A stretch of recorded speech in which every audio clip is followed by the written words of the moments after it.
Autopsie d'un trade, volume 4. On va parler du NAS. Mes gars se sont régalés dessus. On va reprendre un petit peu ce qui s'est passé dans la journée. Je vais t'expliquer les positions qui ont été prises.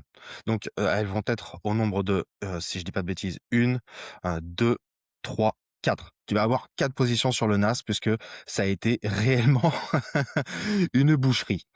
OK. Si on prend un petit peu ce qu'on a eu au niveau du price action concernant l'Asian, je vais me mettre en replay. Là. On voit qu'on a un price action qui est bearish. Donc, beaucoup de personnes vont chercher à vendre plus qu'à acheter. Par contre, on a ce mouvement baissier, puis on a ce haut, on a ce bas, on pète cette structure ici. Donc, du monde commence à s'intéresser aussi à l'achat. Ce qu'il faut garder en tête, c'est qu'on a toujours besoin d'avoir du monde dans les deux sens. C'est beaucoup mieux de tirer en ayant quelque chose à viser. Là, de ce qu'on peut voir, on peut voir qu'ici, on a un order block dans lequel le prix rejette, c'est pas forcément l'OB le plus pertinent. D'accord? Pourquoi c'est pas l'OB le plus pertinent? Parce qu'il n'est pas responsable d'une cassure de structure et donc ne va pas propulser du monde à se placer en vente. Par contre, le niveau au-dessus, ce mouvement haussier, puis on casse, il suffit de regarder, ok, bah ce bas-là, il a réagi sur quoi? Et si tu prends le temps de regarder, on a du monde ici qui potentiellement veut acheter parce qu'on a cassé des structures, donc on a des réactions d'acheteurs, le prix vient les fumer, on remonte et on retape dans ces niveaux. OK? Donc c'est pour ça, je vais te tracer cet OB parce que pour moi, c'est quelque chose qui est assez parlant, même si c'est pas l'OB qui est responsable de la cassure. Ensuite, qu'est-ce qu'on peut voir? On a éventuellement une trend, que ce soit ici, tu peux en voir une autre, ça pourrait être ici, peu importe, ça peut être ça, mais on voit qu'on a une trendline qui est créée. OK? Et donc là, si tu regardes, donc on a notre trend avec ce premier point, deuxième point, un troisième point, un quatrième point, paf, on vient casser. OK. Qu'est-ce qui rejette le prix? Eh ben, concrètement, ce sont ces niveaux, ici. Et donc, les stop loss de la trend ne sont plus tout en haut, mais potentiellement ici. Si tu veux savoir pourquoi, tu peux regarder directement dans la formation gratuite. Le lien est en description de la vidéo. Tu verras comment fonctionnent les trendliners. Il y a un exemple. Puis, le prix vient faire sa vie. OK. Il vient faire sa vie. D'ailleurs, on n'a toujours pas cassé ce bas-là ni quoi que ce soit, donc on a toujours du monde qui achète dans ce paquet à la con. Et là, on laisse faire le prix, boum, ça y est. Tu vois que les stops sont saisis. On crée une réaction, on repart un peu plus à la hausse. Donc là, tous ceux qui vendaient là-dedans se sont fait fumer. Et donc, c'est là où s'est positionné Manu. Précisément, je vais pas te donner de... Enfin, j'ai pas l'exécution précise puisque c'est de l'exécution au marché, mais donc, en tout cas, une position de vente dans ces niveaux ici, stop loss là, pour aller chercher quoi? Bah, au moins ça, voire ça. Donc ça, c'est le trade qu'a pris Manu. Je te mettrai le screen une fois que j'aurai expliqué ces deux trades. Le prix part à la baisse, ok, il fait sa vie, ok. Et donc là, tu vois que le prix, il commence à ralentir. Rien de super pertinent, ok, mais on a un rejet. On a un rejet haussier depuis quoi? Depuis ces niveaux. On n'oublie pas qu'on a eu des cassures de structure à la hausse, donc du monde veut se placer à l'achat. OK? Plus personne ne veut vendre dans l'immédiat puisqu'ils se sont fait fumer, les gens veulent acheter. Et donc le prix fait quoi? On attend, ça sert à rien de s'emballer. Tous ceux qui veulent sauter sur le prix à 13 heures ou n'importe quoi, il n'y a pas forcément besoin. Tu vois, 13 heures, on fait croire qu'on réagit, du monde se place à l'achat, puis tu vois que de l'autre côté, on a une cassure de structure ici. OK. Donc on est en tendance baissière, donc BOS. Et regarde ce petit OB à la con. Ce petit OB ici qui offre des réactions. Il y a du monde qui vend dedans. Donc on a du monde qui vend et du monde qui achète. Là, ça devient intéressant. OK, on avance. Hop, on laisse faire le prix. Tac. Voilà. Toujours des réactions. Ça vend dedans. Ça vend, ça vend, ça vend. Hop, ça y est.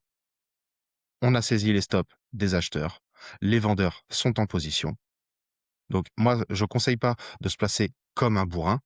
L'idéal, c'est d'avoir une bougie qui ferme plus haut que la précédente. Par exemple, une exécution ici, position longue, on revient dans le FVG ici, stop loss ici. On sait qu'on a du monde qui vend en face de nous. Bah, au moins, aller chercher ça. OK? Aller chercher ça, c'est relativement pertinent. Pourquoi? Parce que du monde vend ici. Donc si je fais avancer le prix, voilà, boum, c'est fait. C'est fait. Donc ça, c'est l'achat qui a pris Manu. Et donc, maintenant, si on suit la logique, on voit un fort mouvement qui vient liquider du monde. Et quand tu regardes, le prix repart à la baisse. OK, du monde veut acheter, personne ne veut vendre, c'est toujours la même logique. Donc si personne ne veut vendre et que du monde veut acheter par le biais des cassures de structure, donc on a une structure majeure qui est toujours bearish. OK, on a ça, ça, éventuellement ça, ça. Donc c'est toujours bearish, on n'oublie pas le contexte. Donc possiblement, peut-être que nous, on peut prendre la vente ici parce que à ce moment-là, il n'y a personne qui vend. Les gens vendaient là. Et donc ça, c'est ce qu'a fait Yannick. Hop, si on passe sur du M1, on va avancer un petit peu. OK. Donc là, on revient chercher quoi? Ce mouvement baissier qui casse la structure. On revient. Et donc là, j'ai plus précisément l'entrée en tête. C'est potentiellement ici, mais je crois qu'on est allé un petit peu plus bas. Et de toute façon, tu auras directement le screen. Non, c'est ça, c'est bien ça. Voilà, la vente ici, puisqu'on vient mitigate ce niveau-là. Et donc, on continue l'histoire. On fait rentrer potentiellement de nouveaux vendeurs par le biais de la structure et on a des acheteurs en face qui veulent se positionner pour choper le reversal. Le prix fait sa vie, boum. OK. Et c'est là où il y a un trade qui est super intéressant et selon moi le plus beau. Je vais effacer tous mes dessins. Si on prend le temps de regarder, on a un price action qui nous crée vraiment voilà, des réactions là-dedans. OK. Puis, hop, fausse manip, des réactions là-dedans. OK.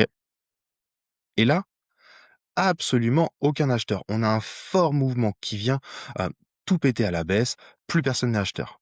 Si tu prends le temps de regarder, on a ici des stratégies breakout qui rentrent. OK? Donc, je vais prolonger un petit peu. Donc là, on a des stratégies breakout avec quoi? Des stop loss. Et celui-ci, je vais vraiment plus te le détailler. Stop loss ici. Je vais te le détailler parce qu'il était beau, il était sexy. Et reste bien jusqu'à la fin de l'analyse parce que tu vas avoir un petit tips vis-à-vis des horaires. Donc, des BO qui rentrent, stop loss ici. OK. Là, ici, on peut y voir un order block. Je vais passer en M1 pour te le montrer. Et si tu as vraiment un doute, tu peux regarder. Il y a une vidéo sur comment fonctionnent réellement les order blocks. Je te mettrai le lien directement en haut de cette vidéo. Et donc là, on a un OB. Là, on a un potentiel OB. OK. Qui n'est pas forcément responsable de la cassure, mais qui est bien visible. On sait qu'on a déjà des BO qui sont positionnés. Regarde ce que fait le prix.